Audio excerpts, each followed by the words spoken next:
Hey everyone, welcome to my channel. My name is AJ and my channel is all about what the heck is going on here in Canada, and let me tell you, there's a lot going on. Food shortages and inflation are just two of the many huge things that are currently happening right now. So I just started this channel not even 2 weeks ago, and I wanted to start this channel to document what's happening right now and what's going to be happening in the coming weeks and months. I've already done 2 other videos, so be sure to check those out if you haven't seen them yet, where I walked through 2 different grocery stores and kind of showed you guys what our shelves are currently looking like.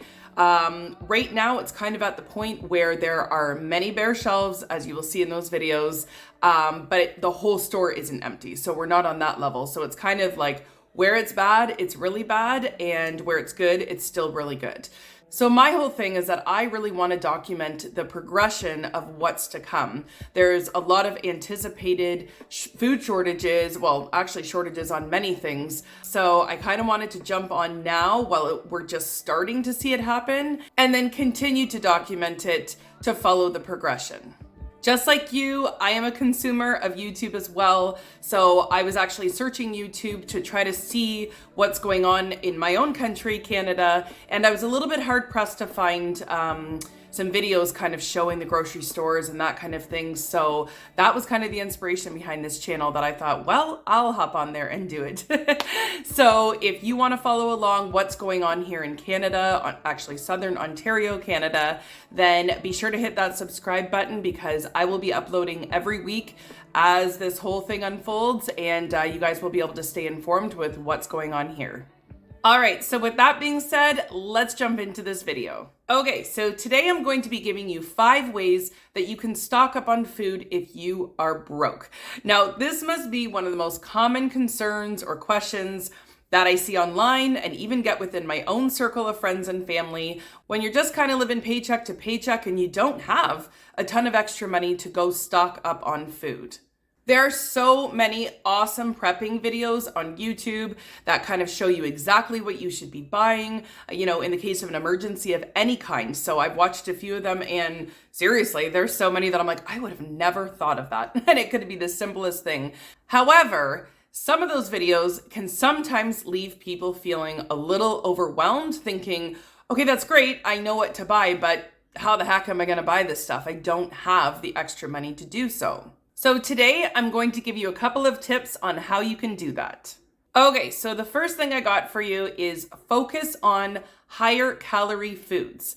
Now, I know in normal conditions, most of us like to try to focus on the opposite, lower calorie density foods. But when you're in a situation that there is a food shortage, eating less calories is just not the way to go during that time. So instead of wasting your money and stocking up on things such as, you know, the cheap bags of chips for 99 cents or granola bars, these things are cheap, and yes, they have a long shelf life, but realistically, they're just not going to fill you up. So instead of buying snacks with empty calories, try to focus on higher calorie dense foods that are really going to stretch, really going to feed your belly, as opposed to light snacks just with empty calories. If you don't have a lot of money, then you really have to make it make sense. So you need to sit down, make a list of higher calorie foods or meals that you're going to focus on stocking up on, rather than just going on a whim to the store and picking up, you know, whatever snacks and stuff are on sale. Instead, just focus on things that will give you the highest bang for your buck. Okay, so another way that you can stock up if you are broke is to share within your circle. So what I mean by that is whoever your closest friends and family are, you guys can come together and help each other out. I mean, in a state of crisis, that's what it's all about anyways, right? Community coming together and leaning on one another. So if you have even 3 or 4 people that are very close to you, you can coordinate something so that everybody gets their piece and you guys come together in a worst case scenario. So, you know, you can tell Brother Joe over there, you grab the tacos, Sister Susie over here, you're grabbing the beans, and Mama, you can get the water. You know, you can coordinate it so that you share the food in a moment of crisis. This will be a lot lighter on your pocket, on their pockets, but still you can have some sort of safety net if anything should go down and there's no food on the shelves. Okay, so the third way that you can stock up if you don't have a lot of money is to stock slowly. Some of us can sometimes have this all or nothing mentality, like, oh, I just watched this awesome prepping video. They said I need A to Z of stuff, but I don't have $5,000 to run out and grab all of this stuff today. So you know what? I just can't do it, so forget about it. That is not the way to think if you don't have a lot of money. There is a way to get all that you need.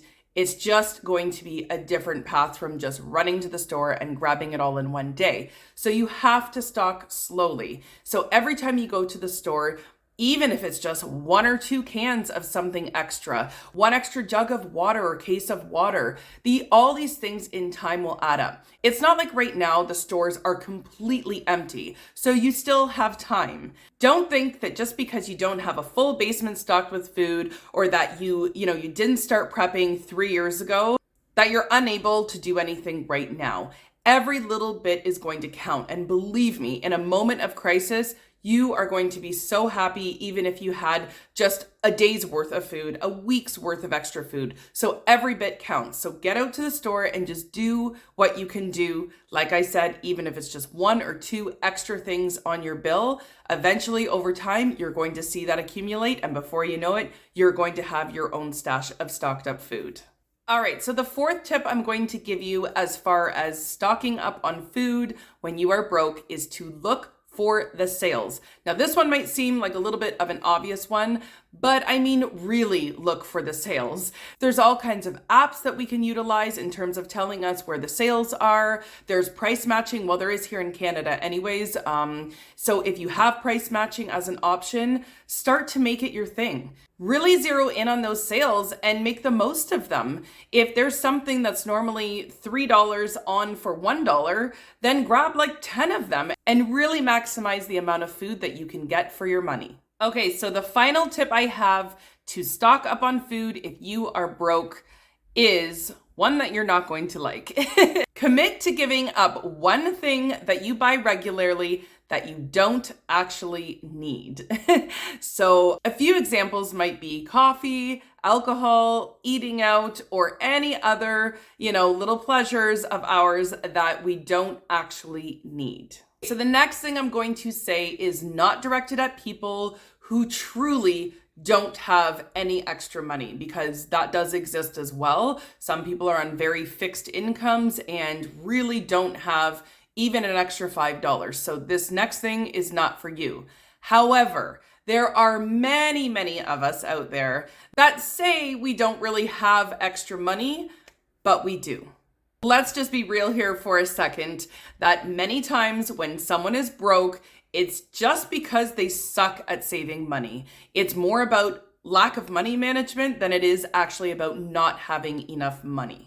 If you can commit to making one small change, like giving up your coffee every single day at Starbucks and instead making it at home, if you can commit to not eating out this week or next week, and instead we're just going to cook inside and we'll make our own version of it, then you can take that money and you can set it aside. And that's the important part though. Not just saying, okay, I'm not going to go get the coffee, but then you don't really save the money or see that you save the money. The important part of that is that you actually take the money that would have been spent and set it aside physically into a jar or into your bank account, something where you actually see the money being saved, because later you're going to take that exact money and you're going to use it to stock up on food. All right, guys, so that's all I've got for today's video. I really wanted to make this video just because there are so many stressful things happening in the world right now, and not having enough money to prepare yourself and to feel safe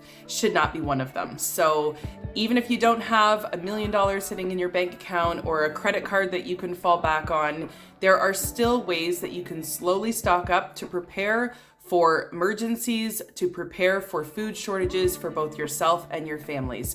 It's just one step at a time and a little bit more focus and perhaps a little slower, but it can be done.